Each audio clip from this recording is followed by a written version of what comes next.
વિદ્યાર્થી મિત્રો, very good morning to all of you. ધોરણ 12 ચેપ્ટર નંબર 3 વિદ્યુત રસાયણ વિજ્ઞાન ઉપર આપણે આગળના લેક્ચરની અંદર વાત કરતા કે ભાઈ વિદ્યુત રસાયણ વિજ્ઞાન શું છે, કેવી રીતે કાર્ય કરે છે, એની ઉપર આપણે ચર્ચા કરી કે ભાઈ વિદ્યુત રસાયણ વિજ્ઞાન ખાસ તો એટલા માટે અગત્યનું છે કારણ કે એની અંદર જે પ્રક્રિયાઓ થાય છે પર્યાવરણીય રીતે બહુ સારી છે, મતલબ પર્યાવરણીય ફ્રેન્કલી છે એન્વાયરમેન્ટમાં, બરોબર. સેકન્ડ થિંગ કે જે પ્રક્રિયાઓ થાય છે આની અંદર એ નવી ટેકનોલોજી અને નવી પેઢી માટે ખૂબ લાભદાયક અને આવકારદાયક છે, બરોબર. વિદ્યુત રાસાયણિક વિજ્ઞાનની અંદર બે પ્રકારના કોષ માટેની આપણે ચર્ચા કરી હતી, વિદ્યુત રાસાયણિક કોષ અને વિદ્યુત વિભાજન કોષ. વિદ્યુત રાસાયણિક કોષ છે એ રાસાયણિક ઉર્જાનું વિદ્યુત ઉર્જામાં રૂપાંતર કરે અને વિદ્યુત વિભાજન કોષ છે એ વિદ્યુત ઉર્જાનું રાસાયણિક ઉર્જાની અંદર રૂપાંતર કરે, બરોબર. ઘણા બધા રાસાયણિક પદાર્થો, બેટરીઓ, બળતણ કોષો, આ બધાનો ઉપયોગ વિદ્યુત વિભાજન ને વિદ્યુત રાસાયણિક કોષની અંદર થાય. કેવી રીતે થાય, શું છે, આ બધી ચર્ચાઓ આપણે કરવાની છે. નેક્સ્ટ આગળના લેક્ચરની અંદર મેં તમને એ પણ વાત કરી હતી કે રેડોક્સ પ્રક્રિયાની સાથે ખૂબ જ અગત્યનું છે. કદાચ નો યાદ હોય તો ત્રણેય વ્યાખ્યાઓ ઓક્સિડેશન રિડક્શન માટેની, ઓક્સિડેશન આંક ગણતા શીખવાની આપણે બધી વાતો ચર્ચાઓ કરેલી છે ધોરણ 11ની અંદર ચેપ્ટર નંબર 8માં, બરોબર. બીજા ભાગનું પહેલું ચેપ્ટર તમારું જોવો તો આની અંદર ખૂબ સરસ રીતે આપણે ચર્ચા કરેલી છે. એ ચર્ચાની અંદર જ આપણે વાત કરવાની છે કે કેવી રીતે આ પ્રક્રિયાઓ થાય છે અને શું છે ને આ બધી નાની નાની બાબતો છે એની ચર્ચા આપણે કરવાની હતી અને કરી આપણે, બરોબર. તો વિદ્યુત રસાયણ વિજ્ઞાનની અંદર શું કામ કરશું, બે કોષ આપણે મુખ્ય ભણવાના છે અને આ બે કોષ આપણે કદાચ ભણશું એટલે આ ચેપ્ટર છે એ પૂર્ણ થશે, બરોબર. ચેપ્ટર નાનું એવું છે પણ બહુ સરસ અને ઘણું બધું અગત્યનું છે.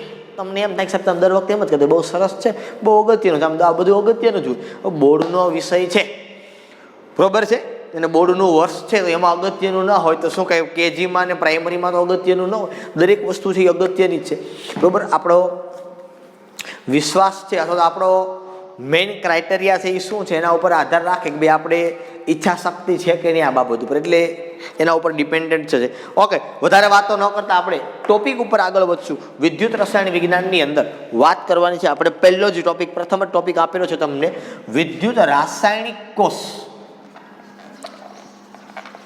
વિદ્યુત રાસાયણિક કોષ, બરાબર. ઇલેક્ટ્રોકેમિકલ સેલ, આવું તમે આને કહી શકો, વિદ્યુત રાસાયણિક કોષ. હવે જનરલી આ લોકોએ સીધું શું કીધું કે ભાઈ વિદ્યુત રાસાયણિક કોષની અંદર ઘણા બધા, બે ત્રણ આના ઘણા બધા નામ હોય, બરોબર. વિદ્યુત રાસાયણિક કોષના ડેનિયલ કોષ છે, ગેલ્વેનિક કોષ છે, વોલ્ટેઇક કોષ છે, વિદ્યુત રાસાયણિક કોષ છે. આનો અભ્યાસ તમે ધોરણ 11ની અંદર થોડો ઘણો કરી ગયા, ઉષ્માગતિશાસ્ત્રમાં તો નહીં પણ રેડોક્સ પ્રક્રિયાવાળા ચેપ્ટરની અંદર છેડા ઉપર આવતો હાવ છેલ્લે વિદ્યુત રાસાયણિક કોષ. સારી એ થોડું યાદ હોય કે એમને ક્યાં આવતું ને કેવી રીતે આવતું ને શું હતું ને, કાંઈ વાંધો નહીં. ઓકે, આપણે એની ચર્ચા કરીએ, બરોબર. આ વિદ્યુત રાસાયણિક કોષ છે એના ઘણા બધા નામ છે. હું તમને દરેક નામ છે આપું કે ક્યાં ક્યાં નામે ઓળખાય છે. એક તો ડેનિયલ કોષ, વોલ્ટેઇક કોષ, ગેલ્વેનિક કોષ અને એક મૂળ વરરાજો જે આપણી પાસે છે વિદ્યુત રાસાયણિક કોષ. આટલા એના નામ છે, બરોબર. અને વિદ્યુત રાસાયણિક કોષ તમને ખબર હોવી જોઈએ કે ભાઈ વિદ્યુત રાસાયણિક કોષ,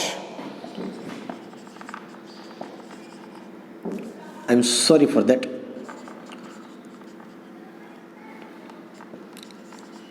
રાસાયણિક ઉર્જાનું વિદ્યુત ઉર્જામાં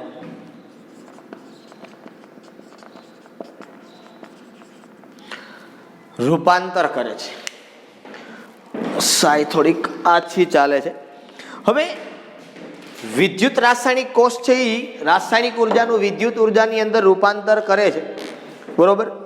હવે આના માટે તમે આ ગેલ્વેનિક કોષ અથવા તો વોલ્ટેઇક કોષ 11મા ધોરણની અંદર ભણ્યા હતા. હવે તમને કદાચ યાદ હોય ને તો મેં તમને આગલા લેક્ચરની અંદર અહીંયા એક રિએક્શન સમજાવેલી હતી કે ભાઈ CuSO4ના દ્રાવણની અંદર ઝીંક ધાતુનો આપણે સળિયો મૂકીએ તો એનોડ અને કેથોડ અથવા તો ઓક્સિડેશન રિડક્શન પ્રક્રિયાઓ છે એ કેવી રીતે થાય. હવે એ મેં તમને એક જ પાત્રની અંદર બંને વસ્તુ સમજાવી હતી. ઓક્સિડેશન ને રિડક્શન મતલબ રેડોક્સ પ્રક્રિયા જે કરાવી હતી એ આપણે એક જ પાત્રની અંદર કરી હતી, બરોબર. હવે અહીંયા એ જ પ્રક્રિયા છે જે આપણે આગળના લેક્ચરમાં મેં તમને કરાવી હતી. એ જ પ્રક્રિયા એ આપણે જુદા જુદા પાત્રની અંદર કરવાની છે. જો જુદા જુદા પાત્રની અંદર આ જ પ્રક્રિયાઓ કરવામાં આવે તો શું થાય અથવા તો કેવી રીતે થાય. ડેનિયલ કોષ કે વોલ્ટેઇક સેલ છે એ બસ કંઈક એવું જ છે, બરોબર. હવે શું હતું એની અંદર એની હું તમને વાત કરું કે ત્યારે આપણે શું અભ્યાસ કર્યો હતો કે કદાચ નહોતો કર્યો, જે કંઈ હોય તે તમને યાદ હોય કે ન, એ કાંઈ મેજર વાત નથી ને કદાચ ભૂલાઈ ગયું હોય, એ પણ સિમ્પલ વાત છે. કારણ કે 11મા ધોરણની અંદર જે ભણ્યા હોય એ દરેક વસ્તુ યાદ ન હોય અથવા તો આપણે એને યાદ કરવાનો પ્રયત્ન કરીએ. બે પાત્ર લીધા. ઓલી પ્રક્રિયા જે મેં તમને કરાવી હતી ને એ પ્રક્રિયા કેવી હતી તો કે ભાઈ એક જ પાત્રની અંદર આપણે બંને પ્રક્રિયાઓ કરી. તમને યાદ હશે નેક્સ્ટ લેક્ચરની અંદર કે ભાઈ આપણે કોપર સલ્ફેટનું દ્રાવણ ભર્યું હતું આની અંદર અને ઝીંક ધાતુનો સળિયો મૂક્યો હતો, બરાબર છે.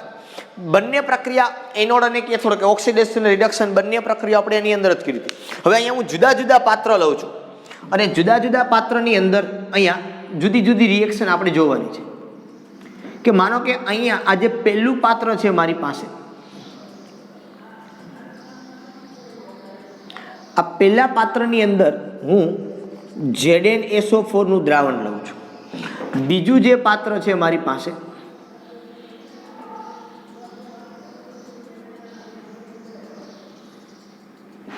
આ બીજા પાત્રની અંદર હું દ્રાવણ લઉં છું CuSO4, બરાબર. બીજી વાત તો કે અહીંયા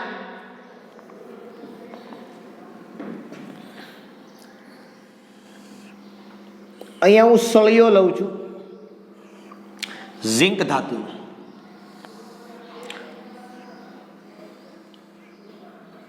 અહીંયા હું સળિયો લઉં છું કોપર ધાતુ, બરોબર. આ જે સળિયો છે એ શેનો છે,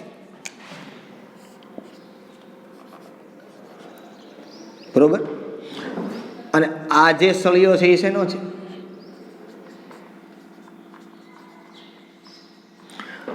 આ જે Cu નો સળિયો છે ને આને વિદ્યુત ધ્રુવ બોલાય. શું બોલાય? સેમ અહીંયા હોય તો આને પણ એ જ કહેવાય, વિદ્યુત ધ્રુવ.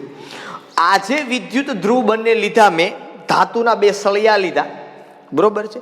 આ બંને સળિયાને હું બુકમાં ભલે ના આપ્યું હોય, એક અહીંયા વોલ્ટ મીટર રાખું અથવા તો ગેલ્વેનો મીટર રાખો, બરોબર. એનાથી આને હું જોડી અને અહીંયા બેટરીનું જોડાણ છે એ આપી દઉં. શેનું જોડાણ આપી દઉં? બેટરીનું જોડાણ હું આને આપી દઉં, બરોબર. બેટરી મારફત અહીં મેં આપ્યું છે, દર્શાવ્યું નથી. હવે સેકન્ડ વન શું થશે, કેવી રીતે પ્રક્રિયા આગળ વધશે એના માટેની ચર્ચા કરવી છે. ફરી પાછું કહું છું, ZnSO4 નું દ્રાવણ છે, અહીંયા CuSO4 નું દ્રાવણ છે, અહીંયા ZnSO4 નું દ્રાવણ છે. એટલે પાત્રમાં શું છે તો કે પાત્રમાં છે Zn2+ SO4 2-.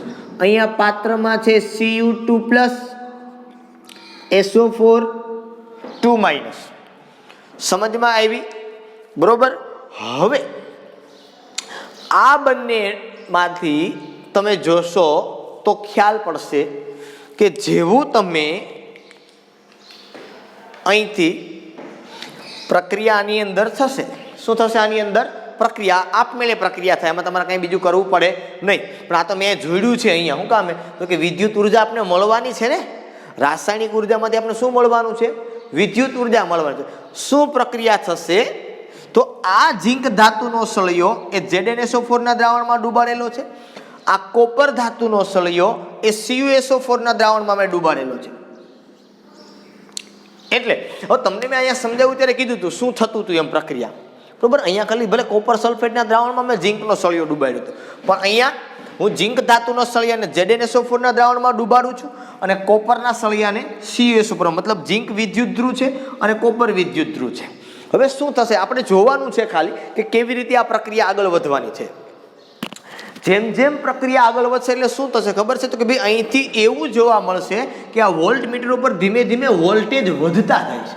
શું થાય છે? આ વોલ્ટ મીટર ઉપર વોલ્ટેજ ધીમે ધીમે વધતા જાય છે. હવે આ વોલ્ટ મીટર ઉપર વોલ્ટેજ તો જ વધે જો અહીંથી ઇલેક્ટ્રોનનો ફ્લો એ થતો હોય. શું થતો હોય? અહીંથી ઇલેક્ટ્રોનનો ફ્લો છે એ થતો હોય, બરોબર, તો જ અહીંયા તમને વોલ્ટ મીટર ઉપર વોલ્ટેજ વધતા, મેં આ કોપરનો તાર મારફતે મેં જોડાણ કરેલું છે, બરોબર છે.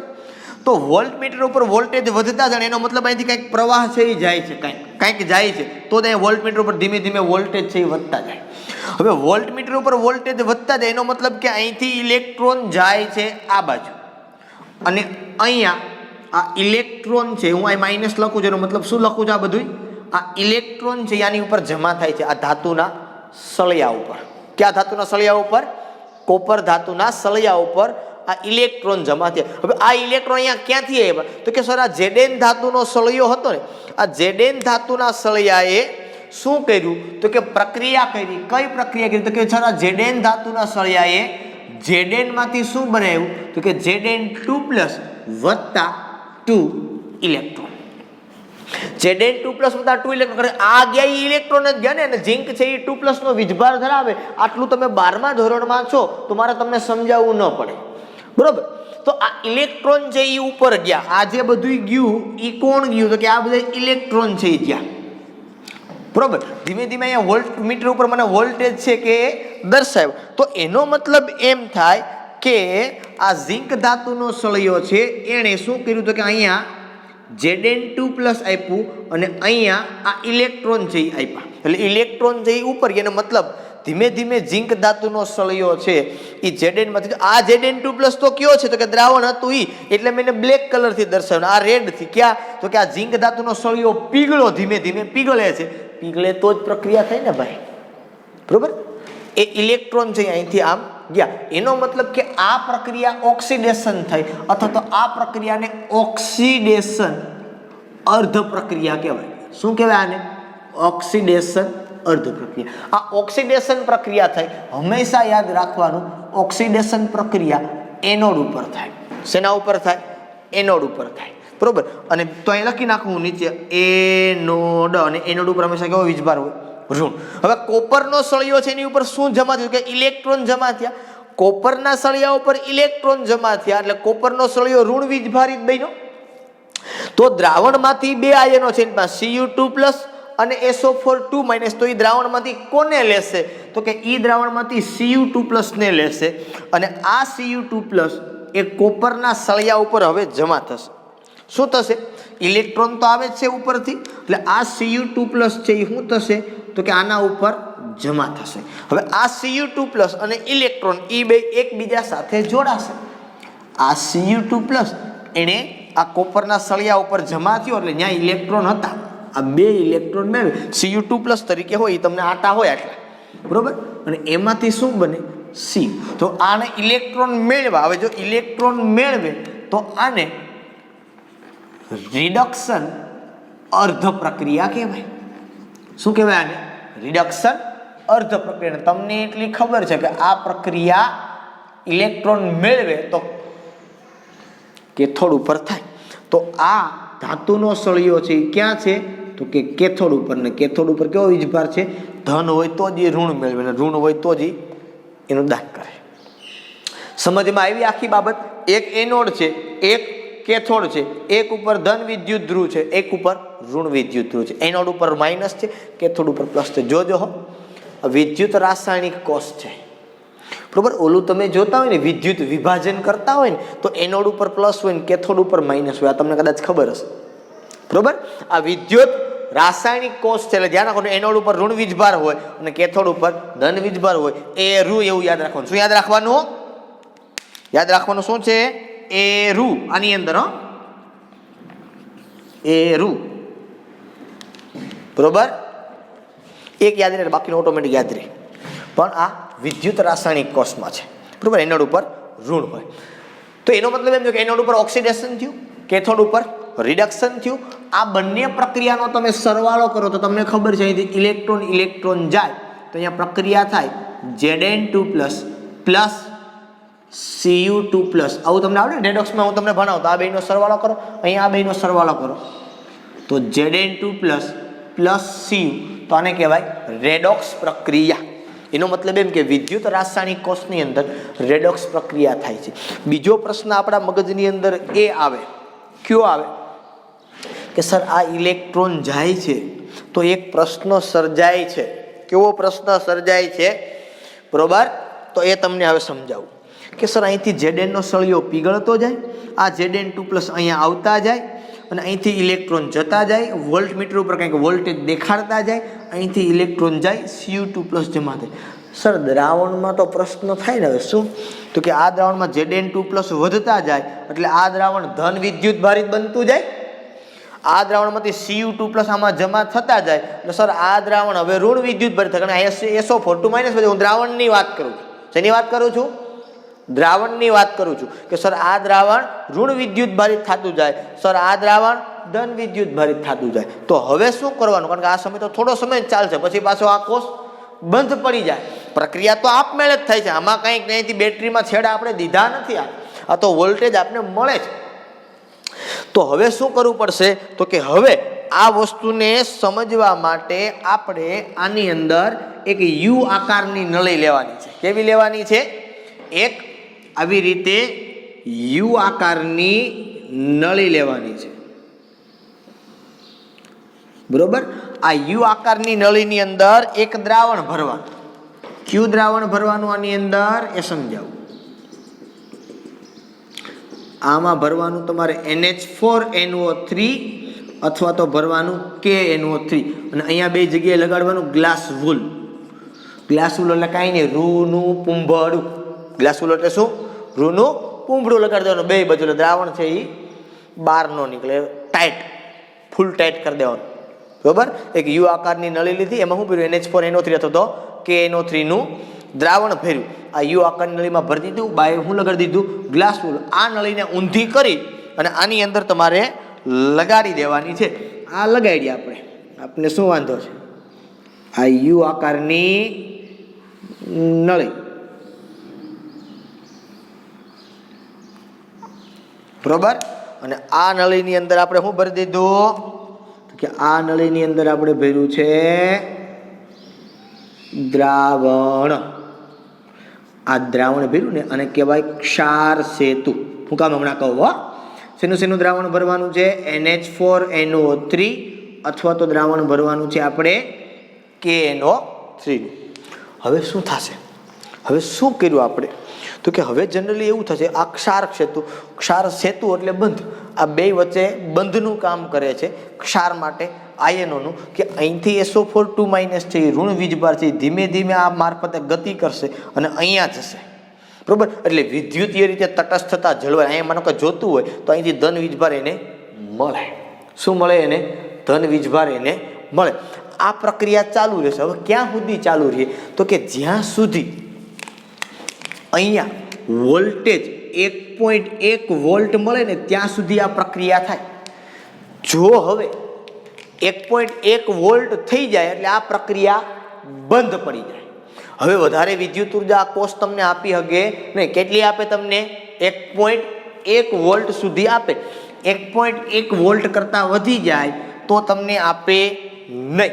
એનો મતલબ એમ કે પણ હવે જો તમે 1.1 વોલ્ટ અહીંથી તમે બહારથી પાછો હવે વિદ્યુત અહીં બેટરી તમે જોડેલી છે, હવે તમે બહારથી 1.1 વોલ્ટ ઉર્જા આપો વધારાની આને, તો કોષ ઊંધી પ્રક્રિયા કરે. આ અહીંથી આમ જતું હતું ને, હવે આ અહીંથી આમ જાય. અહીંથી વિદ્યુત પ્રવાહનું વહન થયું ઋણ આયન. કારણ કે દ્રાવણની મેં તમને આગળ સમજાવ્યું યાદ હોય તો, કે વિદ્યુતનું વહન બે રીતે થાય. ધાતુમાં મુક્ત ઇલેક્ટ્રોન દ્વારા થયું, બરોબર, અને દ્રાવણમાં આયનો દ્વારા. અહીંથી ક્ષાર ક્ષેત્રમાં ઋણ આયનનું વહન છે એ થાય. ક્યાંથી ક્યાં? તો કે કેથોડથી એનોડ તરફ. ક્યારે? તો કે ભાઈ જ્યારે પ્રક્રિયા થતી હતી ત્યારે. ક્યાં સુધી? તો કે 1.1 વોલ્ટ કરતાં ઓછો રહે ને પ્રવાહ ત્યાં સુધી. જો 1.1 વોલ્ટ થઈ જાય તો આ પ્રક્રિયા આખી કેવી થઈ જાય છે? બંધ. તો આનો મતલબ શું થયો કે બહારનું જે દબાણ છે અહીંયા ઈ દબાણ આને હું કહી દઉં ઈ એક્સટર્નલ, એટલે ઉર્જા છે એ બાહ્ય બળ તમે કયો બાહ્ય બળ છે તમે કેટલું આપો તો કે બાહ્ય બળ જો તમે એને 1.1 વોલ્ટ કરતા ઓછું આપો, બાહ્ય બળ તમારે કેટલું આપવાનું છે આને 1.1 વોલ્ટ કરતા ઓછું આપો તો શું થાય તો કે તો 1.1 વોલ્ટ સુધી કામ કરે છે. કેમ કામ કરે છે તો કે 1.1 વોલ્ટ સુધી ઇલેક્ટ્રોનનો પ્રવાહ ક્યાંથી ક્યાં જાય છે તો કે ઇલેક્ટ્રોનનો પ્રવાહ છે જે ઝિંક થી કોપર તરફ, મતલબ ઇલેક્ટ્રોનનો પ્રવાહ એનોડ થી કેથોડ અથવા તમે કહી શકો ઝિંક થી કોપર તરફ.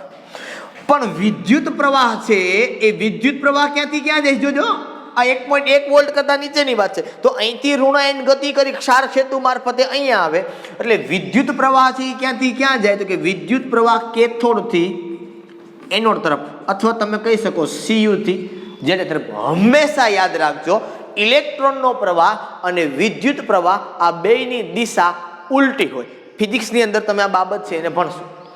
ઇલેક્ટ્રોનનો પ્રવાહ અને વિદ્યુત પ્રવાહ આ બંનેની દિશા હંમેશા વિરુદ્ધ હોય. અહીંયા દ્રાવણમાં વિદ્યુતનું વહન આયનો દ્વારા થાય છે, ક્ષારક સેતુમાં ક્ષારક સેતુ છે એ ઋણ આયનનું વહન કરે છે કેથોડથી ક્યાં તરફ એનોડ તરફ. કદાચ તમને એમ ક્યાંય પૂછે તો કામ આવશે આના બાબતે કે ક્ષારક સેતુ ઋણ આયનનું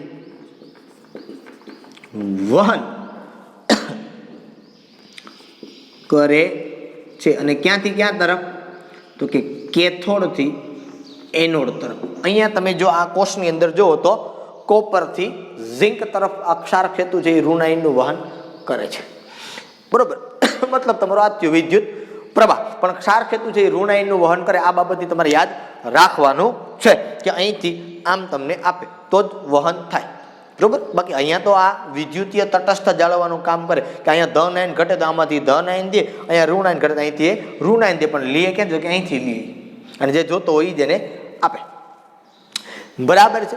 આ ક્યારની વાત કરજો કે 1.1 વોલ્ટ કરતા બાહ્ય બળ ઓછું, મતલબ તમે બેટરીમાં પાવર નથી આપતા, પાવર તો તમને મળે જ છે અહીંથી આપમેળે પ્રક્રિયા દરમિયાન, પણ ક્યાં સુધી મળે તો કે 1.1 વોલ્ટ થઈ જાય તો આ પ્રક્રિયા આખી કેવી થઈ જાય છે બંધ. એનો મતલબ કે 1.1 વોલ્ટ કરતા ઓછું હોય તમારું તો આ પ્રકારની પ્રક્રિયા થાય કે ઇલેક્ટ્રોનનો પ્રવાહ એનોડથી કેથોડ તરફ જાય, Zn થી Cu તરફ, અથવા તો વિદ્યુત પ્રવાહ એના કરતા હંમેશા કેવો હોય ઉલટો હોય. તો આ પ્રકારનું, અથવા તો બીજું કેવું તો શું કહેવાય તો કે ભાઈ કેથોડ ઉપર અથવા તો કેથોડ ઉપર છે અથવા તો કેથોડ ઉપર કોપર છે એ જમા થાય છે એવું તમે કહી શકો.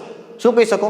કેથોડ ઉપર તમારો કોપર છે એ જમા થાય છે, અથવા તો એવું કહો કે ઝિંક એનોડ ઉપર ઝિંક ઓગળે અને કેથોડ ઉપર કોપર જમા થાય.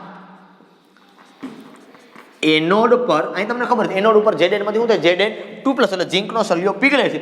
એનોડ ઉપર ઝિંક ઓગળે અને કેથોડ ઉપર Cu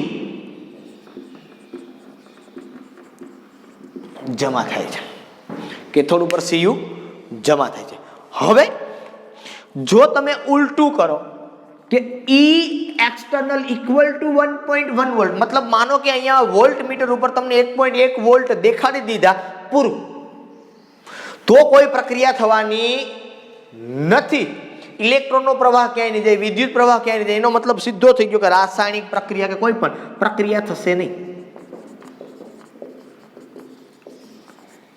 When તો કે if E external equal to 1.1 volt, કે E external તમારું જે છે એ 1.1 વોલ્ટ થાય તો આ પ્રક્રિયા છે એ થવાની નથી, એ પ્રક્રિયા થશે નહીં.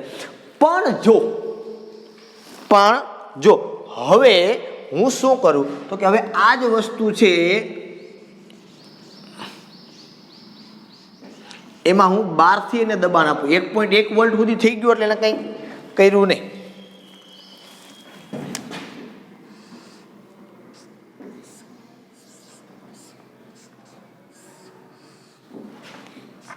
આ આપણું વોલ્ટ મીટર છે. હવે તમને ખબર છે કે અહીંથી આમ પ્રવાહ જતો હતો ક્યારે 1 વોલ્ટ 1.1 વોલ્ટ પહેલા, ક્યારે 1.1 વોલ્ટ પહેલા જતો હતો. 1.1 વોલ્ટ થયો એટલે બંધ થઈ ગયું. પણ હવે હું બહારથી વધારાનું બાહ્ય બળ છે એ આને આપું કે અહીંથી 1.1 વોલ્ટ કરતાં ઈ એક્સટર્નલ છે એને વધારું. કેટલો કરું? ઈ એક્સટર્નલ 1.1 વોલ્ટ. અહીંથી બહારથી હવે વિદ્યુત ઉર્જા હું આપું છું. હવે કોષ તો બંધ પડી ગયો તો. ક્યારે બંધ પડી ગયો તો કે જ્યારે એનો વોલ્ટેજ 1.1 વોલ્ટ થયો એટલે એ બંધ પડી ગયો. પ્રક્રિયા આપમેળે થતી હતી એ શું કરી ગઈ? બંધ થઈ ગઈ. હવે બંધ થઈ ગઈ તો મારે એને ઊંધી કરવી તો ખબર આપણે ઓસ્મોસિસની અંદર કરતા હતા અભિસરણ દબાણમાં કે ભાઈ શુદ્ધ દ્રાવકથી દ્રાવણ તરફ અથવા તો દ્રાવ્યથી દ્રાવક તરફ આનો પ્રવાહ જતો હતો. બરાબર? ક્યાં સુધી? તો કે બે સરખું થાય ત્યાં સુધી. એનો મતલબ કે આ જે પ્રક્રિયા થાય છે આ પ્રક્રિયાનો વોલ્ટેજ છે એ કેટલો છે? તો કે 1.1 વોલ્ટ છે. ત્યાં સુધી પ્રક્રિયા આટલો તમને વિદ્યુત ઉર્જા આપે.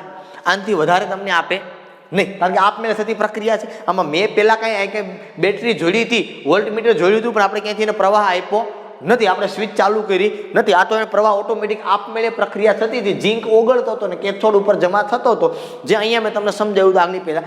એ પ્રક્રિયા દરમિયાન મને 1.1 વોલ્ટ મળ્યો.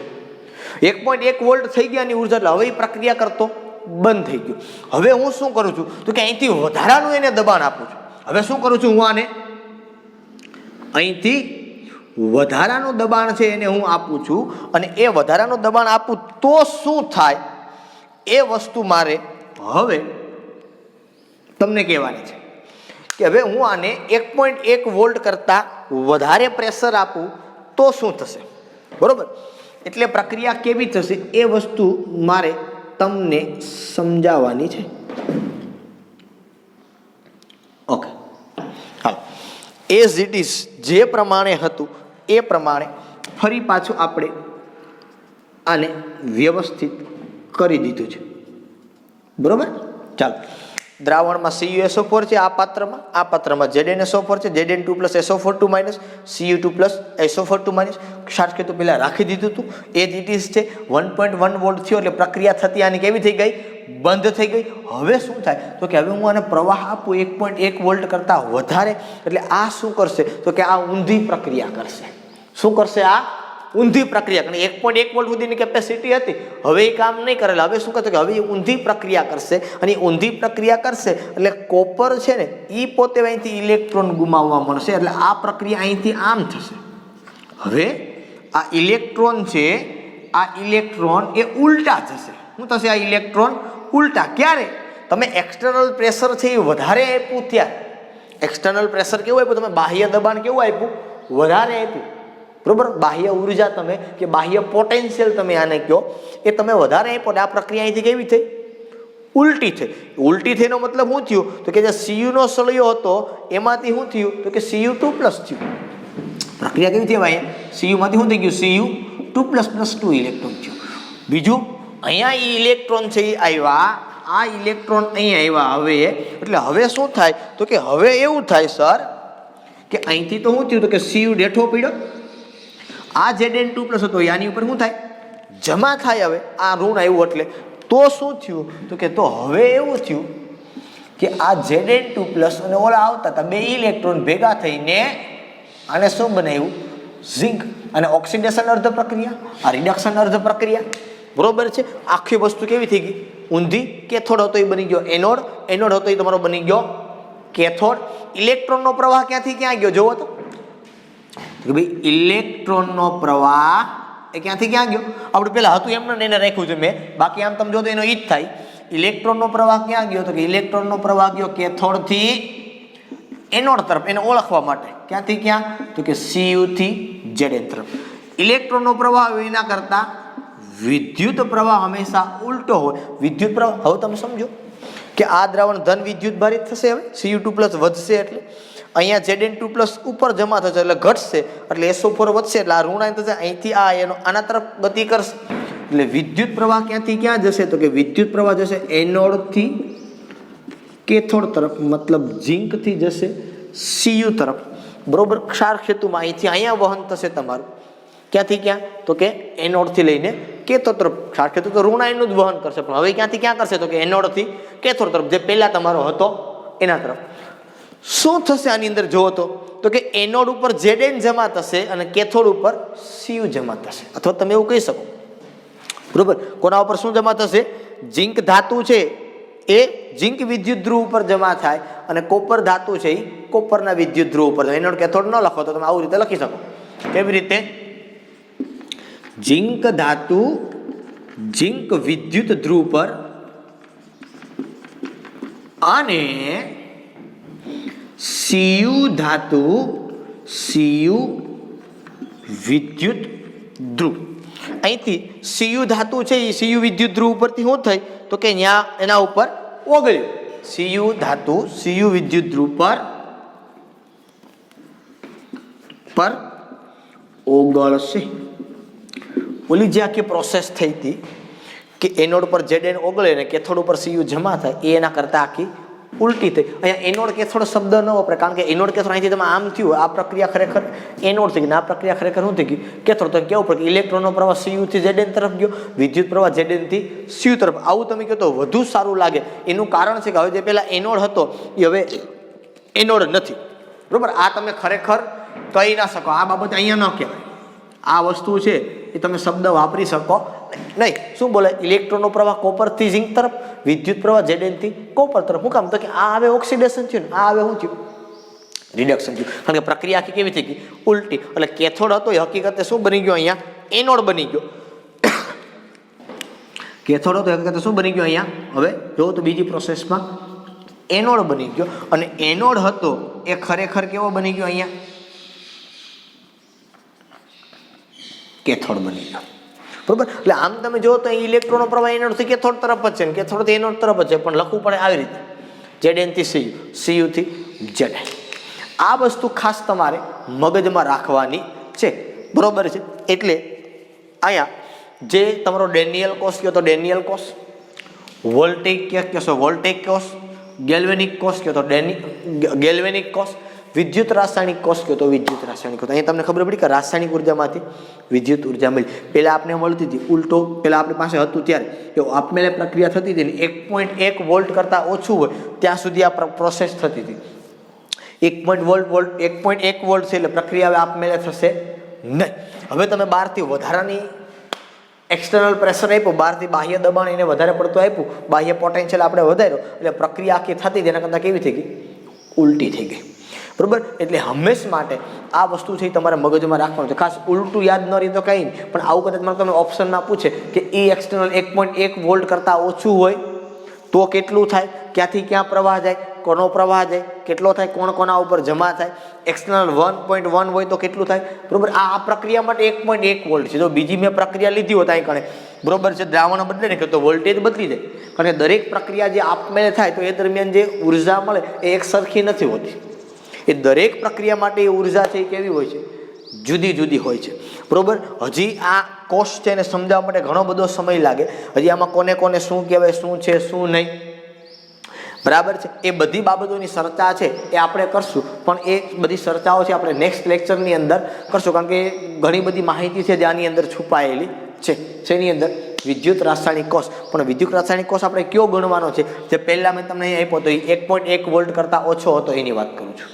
બરોબર? ડેનિયલ કોષની તમારે એક્ઝામ્પલ આ જ રાખવાનું છે.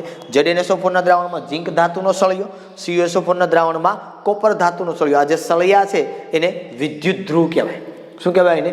વિદ્યુત ધ્રુવ. કે જે ધ્રુવ ઉપર વિદ્યુતીય રીતે પ્રક્રિયાઓ થાય છે એટલા માટે આને વિદ્યુત ધ્રુવ તરીકે આપણે ઓળખીએ છીએ. હજી પણ આપણે આગળ વાત કરશું ને વિદ્યુત ધ્રુવ એટલે શું અને કયો કોષ કહેવાય ને શું કહેવાય ને કેવી રીતે દર્શાવાય ને શું ન દર્શાવાય.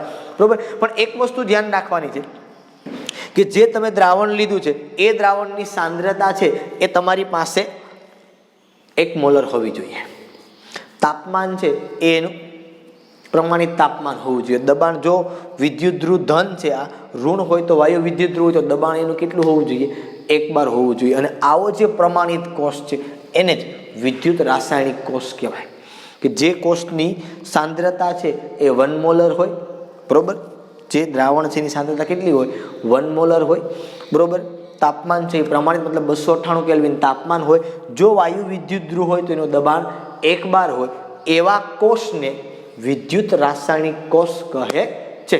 બરોબર? એટલે આ એ કોષની વ્યાખ્યા થઈ કે વિદ્યુત રાસાયણિક કોષ કોને કહેવાય. નો ડાઉટ કે રાસાયણિક ઉર્જાનું વિદ્યુત ઉર્જામાં રૂપાંતર કરે એવા કોષને વિદ્યુત રાસાયણિક કોષ કહેવાય. પણ આપણે લખવું પડે કે ભાઈ એ કોષની દ્રાવણની સાંદ્રતા 1 મોલર હોય, પ્રમાણિત તાપમાન અથવા તેનું તાપમાન 298 કેલ્વિન હોય, અને જો વાયુ વિદ્યુત ધ્રુવ હોય, અહીંયા ધન વિદ્યુત ધ્રુવ છે, ઘન પદાર્થના છે, પણ જો વાયુ વિદ્યુત ધ્રુવ હોય તો એનું દબાણ 1 બાર હોય, એવા કોષને વિદ્યુત રાસાયણિક કોષ કહે છે, અથવા તેને પ્રમાણિત કોષ કહેવાય. કારણ કે પ્રમાણિત તાપમાન હોય, પ્રમાણિત દબાણ હોય, બરોબર, એને કહેવાય.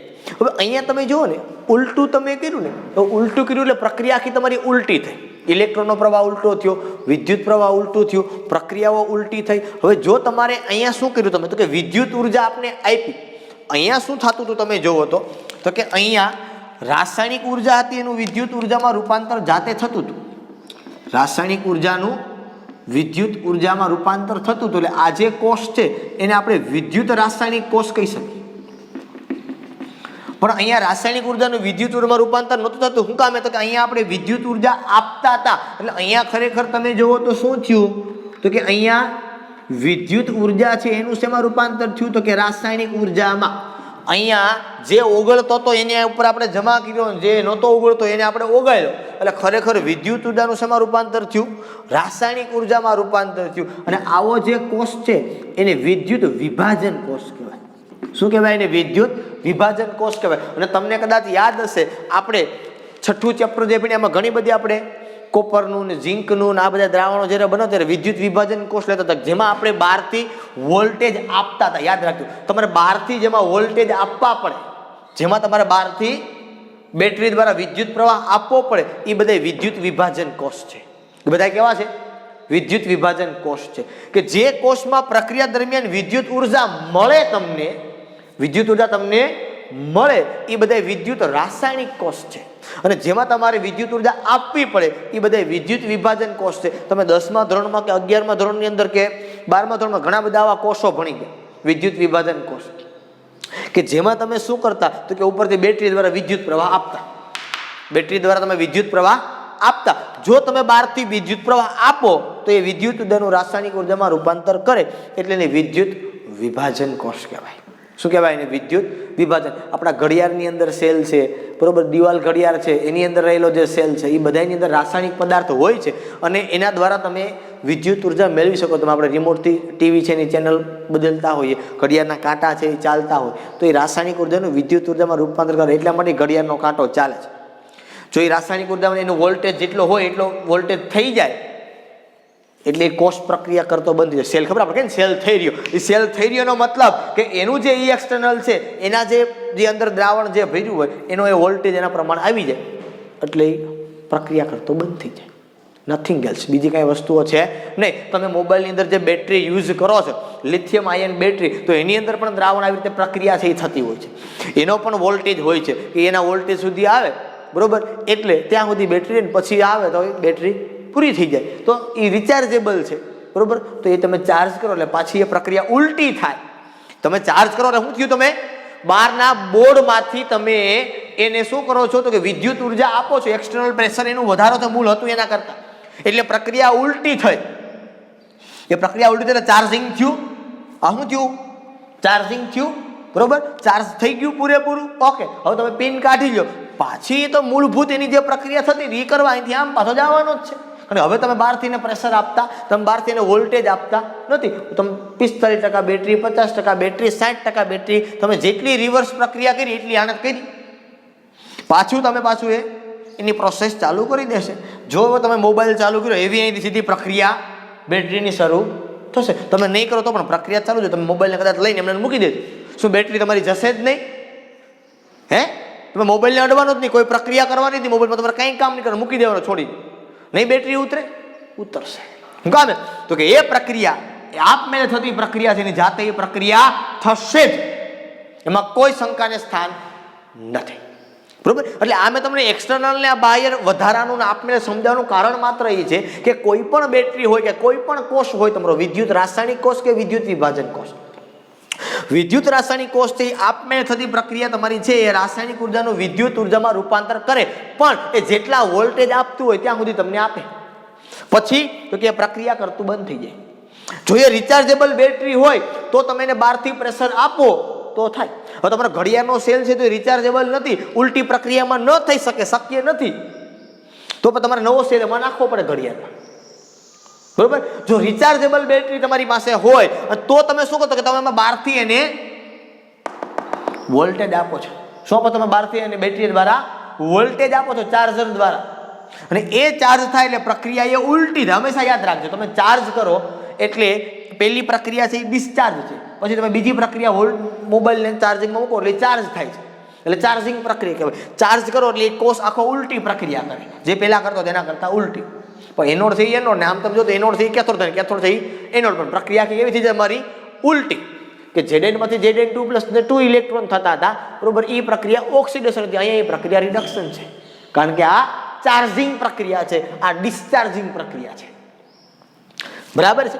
એટલે હંમેશ માટે આ વસ્તુ તમારે મગજની અંદર રાખવાની છે કે વિદ્યુત રાસાયણિક કોષ શું છે અને વિદ્યુત વિભાજન કોષ શું છે. અહીંયા મેં તમને એક જ પદાર્થની અંદર આ બંને પ્રક્રિયાઓની વાત કરી, વિદ્યુત રાસાયણિક કોષની પણ ચર્ચા કરી અને વિદ્યુત વિભાજન કોષની પણ આપણે અહીંયા ચર્ચા કરી, બરોબર. વિદ્યુત રાસાયણિક કોષમાં જ આપણે વાત કરવાની છે, કેવી રીતે હોય, શું હોય, કે ગેલ્વેનિક કોષ કે વોલ્ટેઇક કોષ કે ડેનિયલ, બધા એના એક જ નામ, કેવી રીતે પ્રક્રિયા થાય. હજુ આની અંદર વધારે માહિતી છે એ આપણે નેક્સ્ટ લેક્ચરની અંદર જોશું. ત્યાં સુધી બધાએ આ નાની નાની જે બાબતો છે, એક્સટર્નલ પ્રેશર આટલાથી આટલું હોય તો આટલું થાય, આ છે તે છે, નાની નાની બાબતો, ઇલેક્ટ્રોનનો પ્રવાહ, વિદ્યુત પ્રવાહ યાદ રાખવાનું. ઇલેક્ટ્રોનનો પ્રવાહ અને વિદ્યુત પ્રવાહની દિશા હંમેશા ઉલટી હોય, બરોબર છે. ઓકે, અહીં સુધી આપણે આજના માટે રાખીએ. ફરી પાછા આપણે નવા લેક્ચરની અંદર મળશું. ત્યાં સુધી બધાને Tata bye bye and C.